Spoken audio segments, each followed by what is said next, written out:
քանի որ 27-28 թվականներին, այսինքն արդեն բյուջեով գումարը հատկացված է, որ 27 թվականից պիտի մեկնարկի վարչական շենքի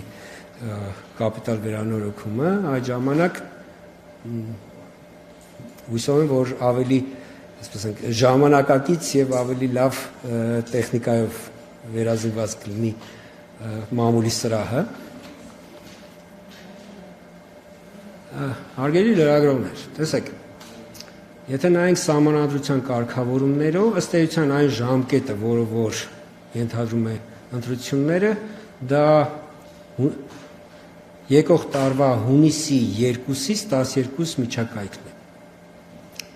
Սահմանադրության, այսինքն այդ 10-օրյակն է, որը պիտի ընտրություններ տեղի ունենան։ Գիտեք, որ ընտրությունները նշանակում են նախագահ,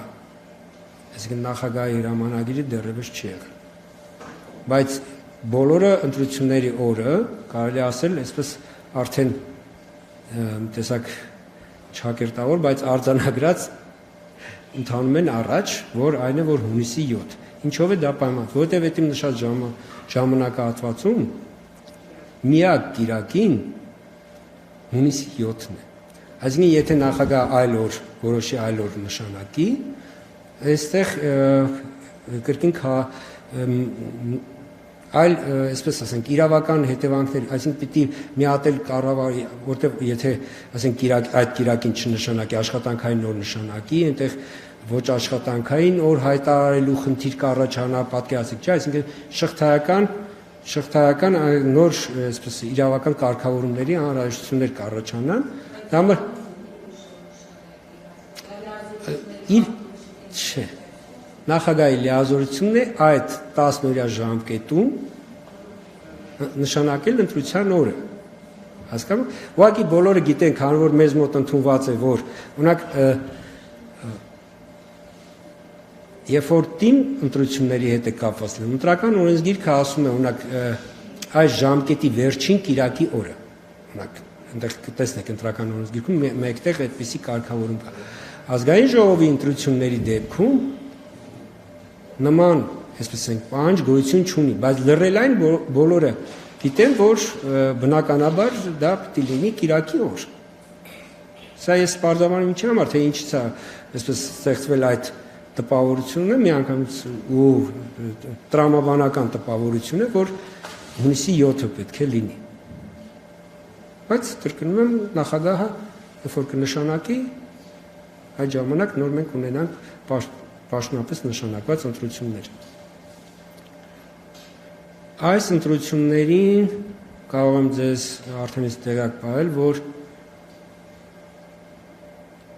մոնիտորինգի եւ վերահսկողության մի շարք գործիքներ ենք մենք կիրառել։ Սա ինչի համար եմ ասում, որովհետեւ քարոզարշավի եւ ընդհանրապես ընտրական գործընթացների ֆինանսական թափանցիկության եւ ֆինանսավորման օրինականության գործընթացը ավելի պատշաճ եւ ժամանակակից գործիքակազմերի կիրառմամբ իրականացնելու նպատակով Կենտրոնական ընտրական հանձնաժողովը միջազգային գործընկերների հետ համագործակցությամբ մոնիտորինգային ծրագրեր է կիրառել, որոնք հնարավորություն կտան մեզ ասենք համացանցում տեղի ունեցող գործընթաց քարոզչությունը ավելի փաստարկված եւ հնարավորինս ընդգրկուն ծավալներով դիտարկել մոնիտորինգի ենթարկել, որը այս տվյալները բնականաբար մեր վերահսկիչ վերստուգիչ ծառայության այդ ծառայությունն է ընտրություններին մասնակցող կուսակցությունների քարոզչության ֆինանսական վերահսկողությունը իրականացնում ՀՎՑ-ի համար, մենք կարճ ՀՎՑ-ի ասում, գրճատ,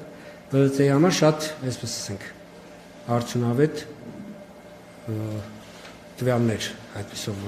իրենց տրամադրության տակ ունենան։